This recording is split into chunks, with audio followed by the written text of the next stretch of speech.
months and months ago and decided we'd do something very special for you. Jen. That was her doing. Of her, what she did. This is separate. So I used her page though. yeah. So we had something made for you. I hope you like it.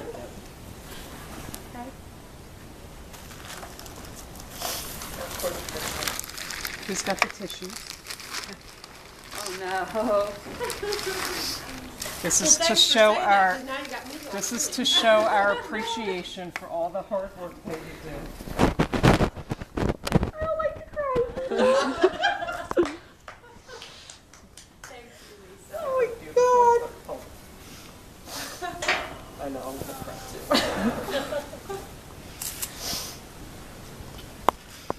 Here, you hold it and you can cry by yourself.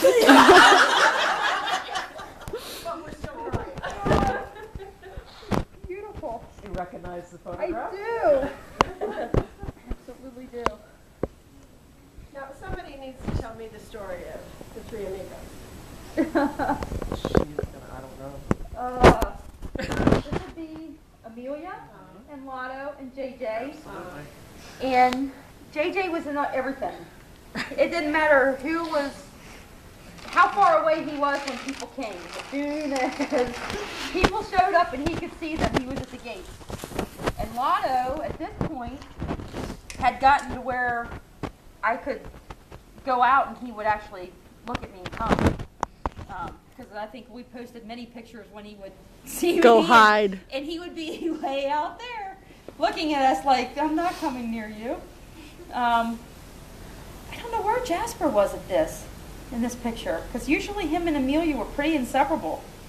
But I got that standing right there at that gate, taking the picture of them. And this picture I absolutely love.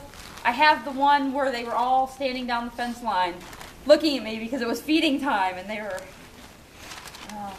but yeah, I don't think that there will probably ever be another horse that comes through this barn that's like Lotto. He really touched a lot. Well, Shannon did a beautiful job on that. Yeah. That's Shannon who did the Zenyatta picture. Wow. We hired her a long time ago to do that. And we had to crack some whips to get it done. JJ. Things I went through with JJ. The things Amanda's still going through with JJ. Yeah.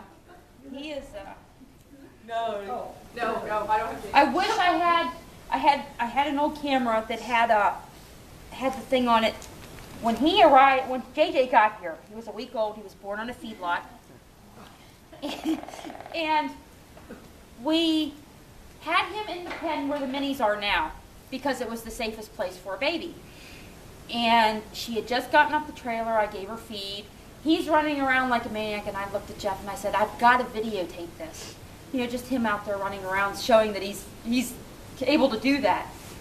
And so I just turned it on, started the tape, got her zoomed up, and it was like an airplane wreck. You could see him coming around and straight into the fence, and he hit it full bore, flipped himself over, and laid there and looked like this. And Bethany said, "You didn't get that, did you?" Yes, I did. We hit play, and I swear, they kept saying, you have to send that into Funniest Videos. Oh my God. Because he hit that fence full bore, straight on head, and I swear to this day, that's what his problem is. Oh. That's why he keeps going through Amanda's fences, because they're not solid like that. He's such a special child. He's special. On top of that, Lisa, the money that we did collect exceeded the cost of that, so I'm going to PayPal you the rest of the money for the next day or two. As you can see, this barn was full of round bales. And you can see how many we've gone through already just since August. We're probably feeding 8 to 10 round bales a week. Oh my God. These mares out here are going through, I put 2 out every other day Wow. in their pasture. He's a feral, and he's like, oh my God, there's never this many people working.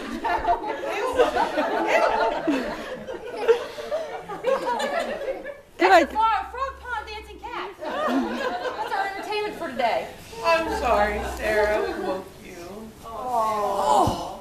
She said that was a good nap. Yeah, right. Oh, yeah. But I'm glad everybody got to come. I'm glad that you got to see where your donations are going. You know, I know it's hard for a lot of people from out of the area to get here. So I try to keep you all involved as much as I possibly can with the videos and the pictures. We all love it. I'm wasting time. No. What are you doing? Don't do that. You know, they're going to get so tired of seeing all that. I don't think so. We have people, I can't believe how we've grown. I mean, in 2 years on Facebook, where we were giving away t-shirts, please come join us and see what we do. I think this morning we had 11,708 as of 2 or 3 hours ago. Weren't we trying to hit 9,000? And that was Not just that long ago. I think early summer. Yeah. We started it, I started Facebook September 2 years ago. Was it Wow. 2 years ago? Yeah. And I begged and pleaded, please, you know, like, we did a lot on Alex Brown Racing Forum the year or so before that. And when I left Alex Brown, people told me I was crazy. You're gonna sink. And I said, well, I don't think so because, you know, I don't hide anything. Everybody knows what's going on. I love showing off the horses. So they'll like me or they won't. You know, I'm who I am, and anybody who knows me or who's dealt with me long enough knows that if I've got something to say, I say it. Whether Right it's on, good or girl. not, and my husband's in the background going, shut up. Delete that. Don't type that. Delete it. You know, and I've hit had send. my temper tantrums once every great while. The stress level gets to be too much, and it's not from this. I think it's from the outside. You know, we try to remain very much our own entity, and I keep saying, if I'm going to go down, it's going to be because of something that I do, not because of something that I'm hooked up with or somebody I'm hooked up with. You know, if Well, then you better beat me tell down, Tricia it's to gonna stay beat in me line. down because of me, you know. I have a fantastic circle of volunteers. Thank you guys so much. Supporters, my God, I couldn't do this without you guys there at all. And that little guy would be God knows where Right. if it wasn't for you guys. It wouldn't be. Because Mama went through 4 auctions before we got her. She was sold in April, and we didn't get her till July. Do you know which And the 4? guy, I don't know. They were in Pennsylvania. So probably New Holland and Camelot at least. New Holland, Camelot, Middleburg. Yeah. There's another one over that way. Yeah. And possibly Waynesburg. Oh wow. And Waynesburg is a nasty auction. New Holland's a nasty auction. And she changed hands at each one? Or was Yeah. Yeah. Because the owner of her said that he knew people who attended those auctions and actually watched her sell through the ring 4 times. Why? I mean, why didn't anybody keep her? Because it was just, let me see who can make the most money off of her. she? No, A lot and of she's people bred to a voted to buy it. Frisian? Did they She know thought she was it bred was to a sold Frisian? The guy who owned her has a registered Frisian stallion, and he said that he got out of his pen and got into the pasture with her and a couple other mares, and Are there any more half Frisian babies floating around at auction? well, he said the other mares, I believe Kristen said the other mares were bred already to his Belgian stallion, and this mare was not bred because he was getting rid of her, and then he got out in the pasture, and Wasn't this one also who he had said that he had tried to breed her for years and she just wouldn't take, and really just wasn't too worried about it. yeah, Huh. yeah. Like, well, I had one of those too. Wrong boy. I had a bay spotted draft mare that we pulled out of Sugar Creek. Beautiful mare, completely wild, and the Amish at Sugar Creek laughed their asses off at me because I won. You know, I bid and got the mare. She was in a pen, no halter, running circles. Burrs. And- She was like this. Yeah. Her mane was past her shoulders. And it was like it was like this long with the burrs, and her tail was one big burr bag. And the Amish actually lined up 2 pens over along the fence when I went in with a halter To because watch. they knew this mare's reputation. And it took us 30 minutes or more. It was about 30 minutes, right, to get a halter on her? And I just kind of walked around the pen. It was one of the small holding pens that they got her into for me.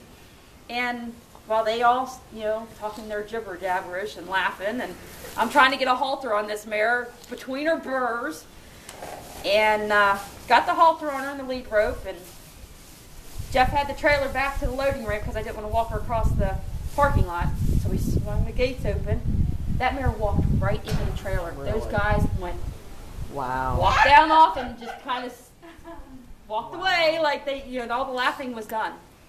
We got her home, turned her out, spent a lot of time, Bethany and I spent a lot of time hands-on with that mare, getting her to trust us and come to us, and, going in and messing with her when it was time to eat. And, I called and got the name of the guy who had her, who was a Mennonite who bred spotted drafts.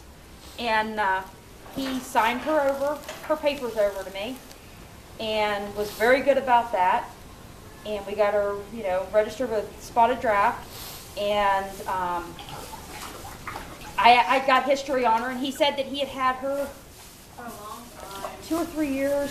Yeah, he had 2 babies out of her. Yeah, but I mean, the last 2 or 3 years she didn't take. Oh, yeah.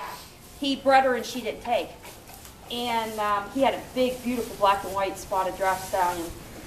And we went out to get the papers at his place, and we met all his mares and met his stallion and that kind of thing. And they were all basically just field bred, and they pulled them all in, took the babies off, and sent the mares back out bred again.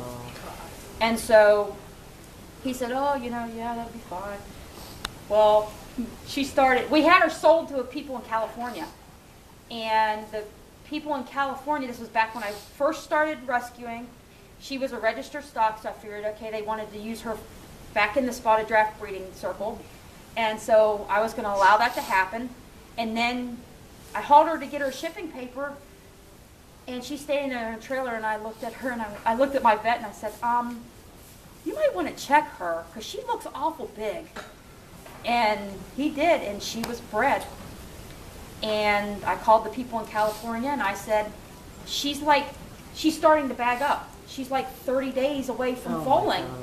And they said, I don't care, we're coming to get her, we're going to haul her across country, and we want her here to breed and foal heat. And I said, not happening. And they drugged me all over the internet about, because I hand carried their money back down to the bank, who actually was a national branch here in town.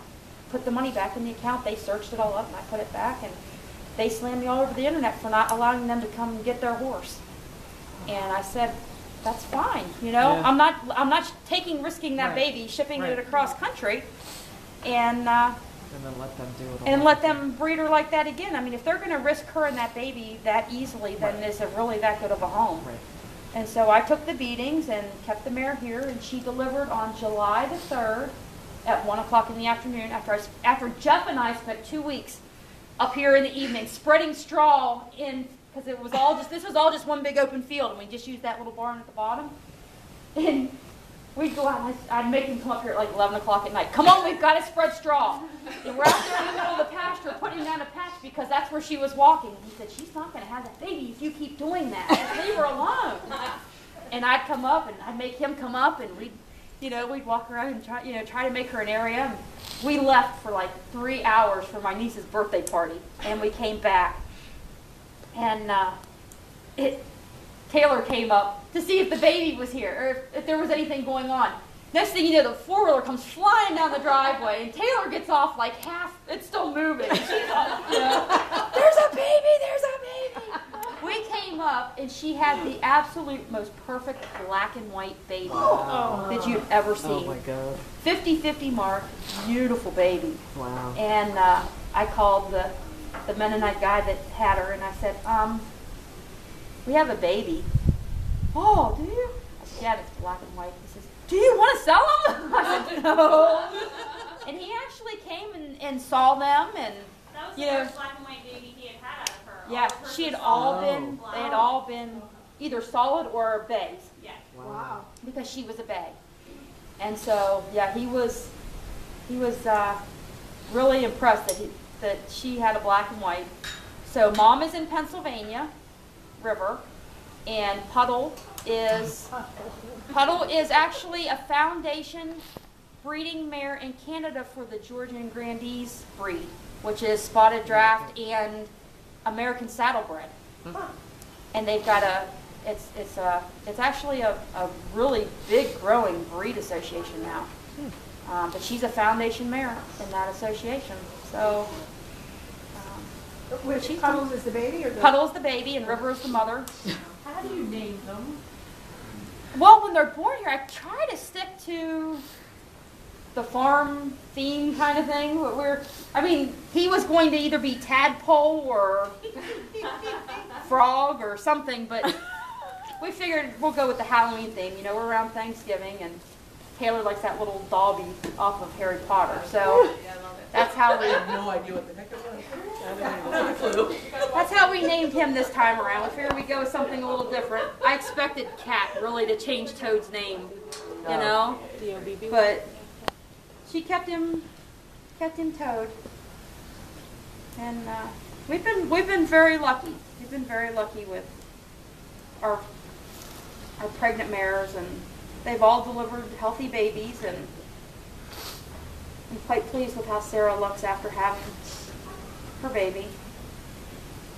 You notice I'm exactly really impressed that she had the baby before we all came. She knew better.